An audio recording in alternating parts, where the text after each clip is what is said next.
Let's recall what a one-to-one function is.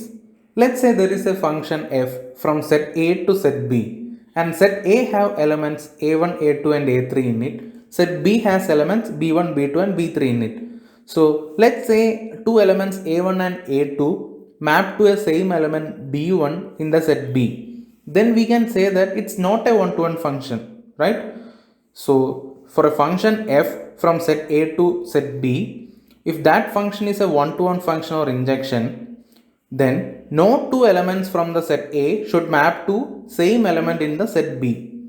Or in another words, we can say that when f of A equal to f of B, it implies that A equal to B.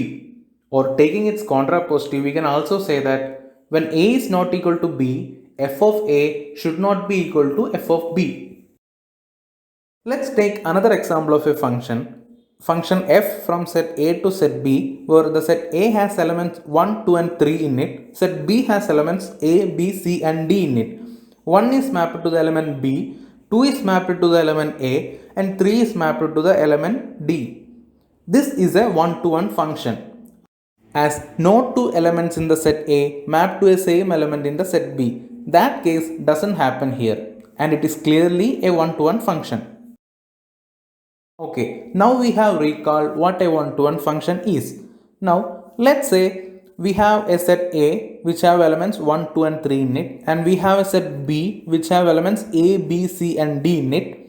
We ask a question, how many one-to-one functions are possible from set A to set B?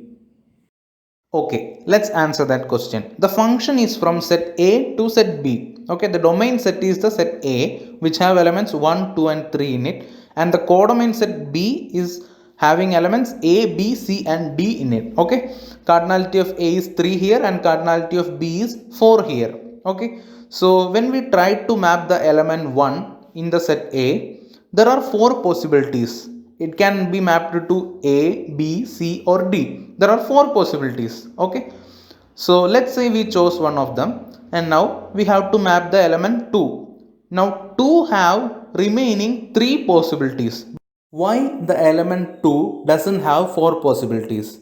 Because if we chose the same element in the set B which was mapped to the element 1, then the function will not be a one-to-one function. We want the function to be a one-to-one function, right? That's why we have one less possibility remaining for the next element, that is 2 here. So that's why 2 have only 3 possibilities. After mapping the element 2, we have to map the element 3 in the set A. So there will be now remaining 2 possibilities. Alright.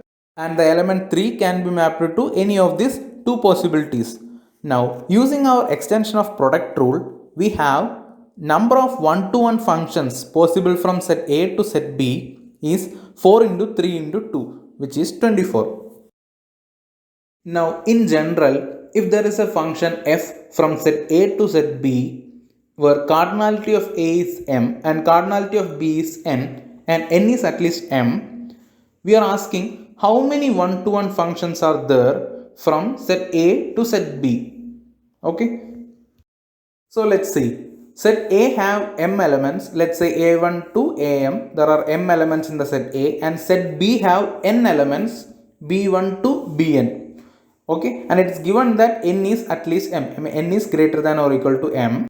Let's try to map. Okay, now for the first element a1 in the set A, there are n possibilities for which it can be mapped to, right? So for a1 there are n possibilities.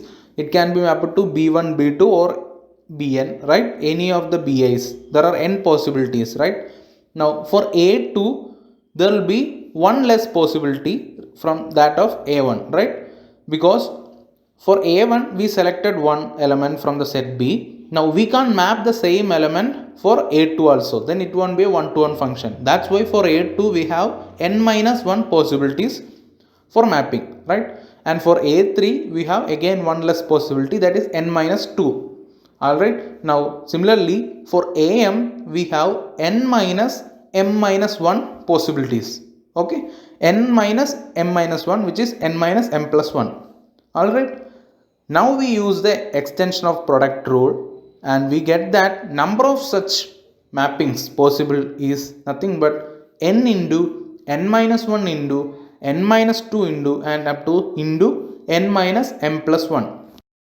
And that's our final answer. So the number of one-to-one functions from a set A to set B where cardinality of A is m and cardinality of B is n is nothing but n into n minus 1 into n minus 2 into so on into n minus m plus 1. Okay. Thank you and we'll meet in the next video.